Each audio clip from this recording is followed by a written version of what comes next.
భగవంతుడు ఉన్నాడని గుర్తేమిటో తెలుసా? ఇక్కడ పెద్దాపురంలో పోలీస్ మీట్ అయింది. నా దగ్గరికి ఒక పోలీస్ అధికారి వచ్చారు. వచ్చి నాకు ఆయన భగవంతుడు ఉన్నాడు అనడానికి, గురువు గారు నేను చదువుకున్న చదువు, నేను చేస్తున్న ఉద్యోగమే సాక్ష్యం అన్నాడు. నేను తెల్లబోయి అది ఎలా అన్నాను అంటే ఆయన అన్నాడు, నేను వేలిముద్రల నిపుణుణ్ణి గురువుగారు. అమ్మ కడుపులో ఉండగా 4వ నెలలో వేలిముద్రలు ప్రారంభమవుతాయి. ప్రారంభమైన వేలిముద్రలు 6వ నెల వచ్చిన తరువాత బాగా ముద్రలన్నీ గట్టిగా ఆ వేళ్ల చివర ఏర్పడతాయి.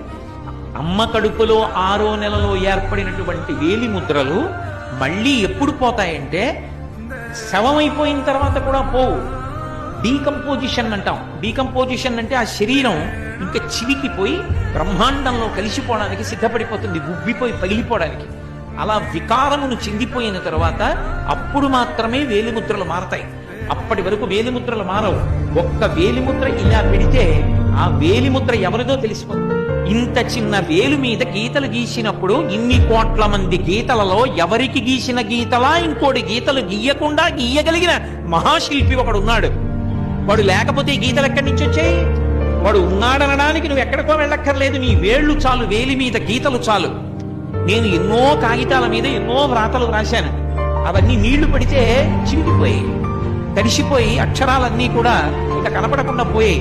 కానీ పుట్టినప్పటి నుంచి చేయి కడుగుతూనే ఉన్నాను. ఏది ఒక్క గీత కడగబడిందా, పోయిందా? అంటే గీతలు గీసిన వాడు ఒకడు ఉన్నాడా? వేళ్ల మీద ఇన్ని కోట్ల మంది వేలిముద్రలు ఒకడికి ఉన్నట్టు రెండవ వాడికి లేకుండా సృష్టించిన వాడు ఒకడు ఉన్నాడా? వాడెక్కడున్నాడు అన్న తాపత్రయం లోపల కలిగితే చూడాలని పరిగెడితే వాడు గుళ్ళో కూర్చుని ఉన్నాడు.